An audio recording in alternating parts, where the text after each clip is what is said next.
और चलिए रुक करते अगली खबर की ओर। बहरीन के एक आतंकीवादी संगठन ने भी इजराइल पर हमला बोल दिया है। इजराइल के खिलाफ खाड़ी के अंदर अब छठा मोर्चा भी खुल गया है और इस मोर्चे का जवाब देने के लिए इजराइल ने भारी तैयारी शुरू कर दी है। देखें।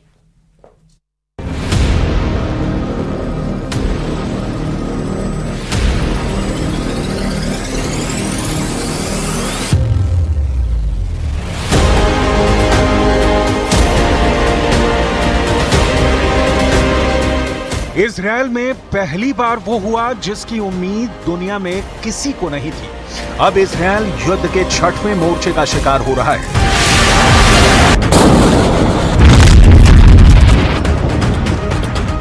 इजराइल के रडार उस वक्त भ्रमित हो गए जब अचानक बहरीन के इलाके से कई ड्रोन हमले एक के बाद एक हुए। इजराइल की धरती पर ऐसा हमला पहली बार हुआ। ईरान ने 7 अक्टूबर को शुरू हुए युद्ध के 211 दिनों के बाद इजराइल के खिलाफ चक्रव्यूह का निर्माण किया है। इस नक्शे को देखें तो साफ होता है कि ईरान खुद इजराइल पर हमला करने की क्षमता रखता है और उसने ये साबित भी करके दिखाया है। ईरान के बाद इराक की जमीन से भी इजराइल हमला कर चुका है। इराक के बाद सीरिया की जमीन से भी इजराइल पर हमला हुआ है। सीरिया से सटे हुए लेबनान से भी इजराइल पर लगातार हमले जारी हैं। लेबनान से हजारों किलोमीटर दूर यमन की धरती से भी हूथी ने इजराइल पर ड्रोन हमले किए हैं और अब बहरीन की जमीन का भी इस्तेमाल इजराइल के खिलाफ शुरू हो चुका है। यानी ये पूरा चक्रव्यूह है जो इजराइल के खिलाफ तैयार हो चुका है।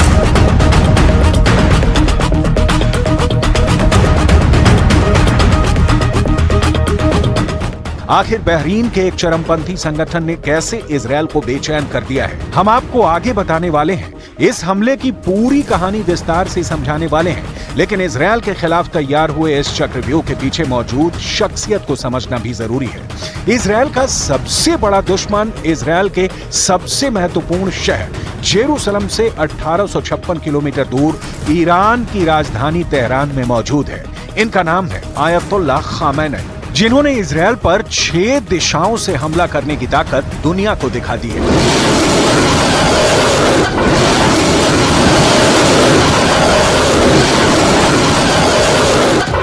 ईरान के सर्वोच्च नेता आयतुल्लाह खामेनी से प्रभावित बहरीन के चरमपंथी संगठन बहरीन इस्लामी प्रतिरोध ने एक वीडियो जारी किया है और वीडियो जारी करके इजराइल के खिलाफ हमले का दावा किया है।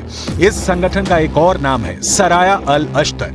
ये बहरीन का ऐसा पहला संगठन है जिसने न सिर्फ इजराइल पर हमला किया है बल्कि इजराइल पर हमले का दावा भी कबूल कर लिया है।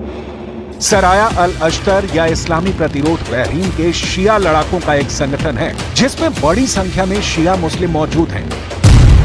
युद्ध से पहले बहरीन की सरकार से इजराइल की सरकार के अच्छे संबंध विकसित हो रहे थे। सऊदी अरब और इजराइल के बीच में अब्राहम अकॉर्ड साइन हो रहा था। उसमें सऊदी अरब के